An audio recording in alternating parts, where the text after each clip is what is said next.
Hi folks, Larson Halleck again, certified personal trainer and semi-certified anthropologist, back with another edition of Manthropology, like I promised. Last week we discussed Margaret Mead's Coming of Age in Samoa and Sex and Temperament in Three Primitive Societies. More specifically, we discussed how they were wrong. At the end of that video, I implied that Mead's theories have had many ill effects in the long term, including creating much of the sexual dysfunction that any rational person hates about the West today. Without further ado, let's just dive into the issues, shall we? As a casual glance around would inform you, much of the discussion of masculinity that goes on in this day and age is roughly, why don't we just, change it? After all, there's nothing inherent about masculinity, it's all just a social construct, right? And as the last video discussed, Mead and Boas were two of the biggest propagators of this train of thought. But the question remains, what is the link? How did Margaret Mead's theories go from a popular anthropological text to one of the foundational documents of the crappiness of modern life? That's a trick question, because nobody in the powers that be will ever refer to Margaret Mead, and that's because Coming of Age in Samoa is not directly responsible for the zeitgeist. However, it did influence some other books, and those books were themselves highly influential, and thus, lost in the murky depths of history, we can see where Mead's influence was found. Allow me to introduce you to Robert Brannon. Have you heard of him? No? Perhaps you know him as the founder of the National Organization of Men Against Sexism. No mas. One of the earliest male feminist organizations? Still not ringing a bell? The designer of a scale of quote-unquote endorsement of masculine social norms? You're boring me, Larson. Okay. Most importantly for this video, he wrote a book called The 49% Majority. This might be the most important book that you have never heard of. In this book, which by the way I must thank Jack Donovan for even informing me of its existence, Bobo set up a actually pretty decent framework of what masculinity is in America, purely so he could cut it down. He defines American masculinity, quote unquote, as 4 pillars.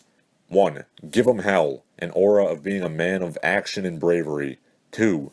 No sissy stuff, the stigmatization of stereotypically female qualities including vulnerability. Number 3. Being the big wheel, high status, success, etc. And lastly, being the sturdy oak. It relates to give 'em hell, but it's more along the lines of being confident and reliable and strong. That theme percolates throughout The 49% Majority, a book published in 1976. Pay a lot of attention to what I'm saying here, because when feminists, male and female alike, discuss what masculinity is, I guarantee you that nothing they say is really any different from what this book made 40 years ago says.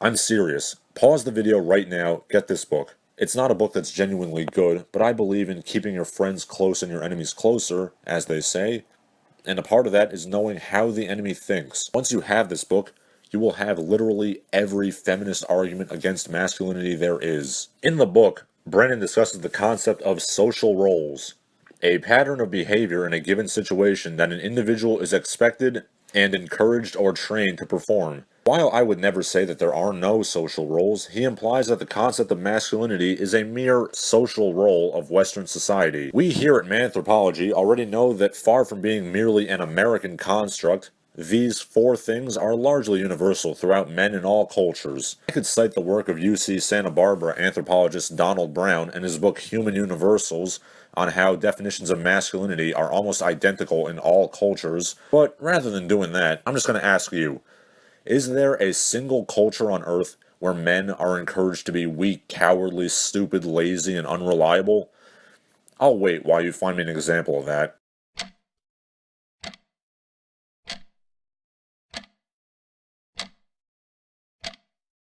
I know you didn't find me an example, so let's move on. Anyway, where did Brannon get the idea of masculinity being a mere social role that men wear, that can be changed as easily as putting on a hat? Why, none other than Margaret Mead's Sex and Temperament in Three Primitive Societies. He repeatedly cites this work throughout The 49% Majority. And from that direct link comes a much longer chain. When I said that Brannon's work is the most influential feminist tract nobody's ever heard of, I wasn't being facetious. As per the suggestion of Jack Donovan's No Man's Land, a Google search for Robert Brannon Big Wheel will show 200 plus references to Brannon in various other books and academic journals. As an unrelated side note, yes, I am aware Jack Donovan is an open homosexual. That doesn't change the fact that his writing on this topic is right on the nose. Going beyond direct references, much of the original writing on masculinity is essentially just rehashing Brannon's book. A few years back, Michael Kimmel wrote Guyland about the eternal adolescence of American men. It presented a list very similar to Brannon's, and it also sets up a cartoon version of masculinity that he could easily debunk. In short, it claimed that masculinity was what was keeping these men in arrested development. And considering that Michael Kimmel is still considered a huge authority on masculinity, in the purely academic sense, of course, that ensures that his writing, and thus by extension Brannon and Mead's writing, will live on for years to come. And as long as there continues to be a deluge of books portraying masculinity as an inherent negative, and portraying sexuality as an utterly malleable spectrum, and portraying women as equally capable of masculine gender roles, the masculine gender roles that are bad for men but they're good for women for some reason, and preaching that it is better to live as a girl with no responsibility and a rich variety of emotional experience, that is the best period of her life, then get ready for sexual relations and sex itself in the West to continue to be terrible for both men and women, and whatever other alphabet soup sexualities you can make up. It's understandable that Brannon and Kimmel would want this upheaval. After all, they pretty blatantly admit that they themselves were failures when attempting to be traditionally masculine, and thus they lashed out in a fury of "fuck you, Dad!" If they couldn't be masculine, then society itself should be turned upside down so that the mean kids on the playground won't push their faces into the mud and give them wedgies anymore. So yeah, in conclusion, the reason that sex sucks nowadays is exactly what you think it is.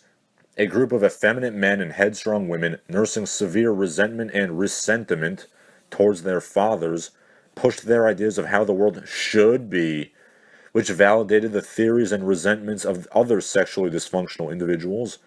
And it just so happened that, for reasons that I still don't entirely understand, these people managed to get themselves into positions of power and push this nonsense onto the rest of us. As the examples of myself and Donald Brown and Napoleon Chagnon show, actual science debunks this wishful thinking every chance it gets, but it's still going to be a long, long battle for this to become the conventional wisdom. I'm Larson Halleck, and I appreciate humanity in all of its splendor.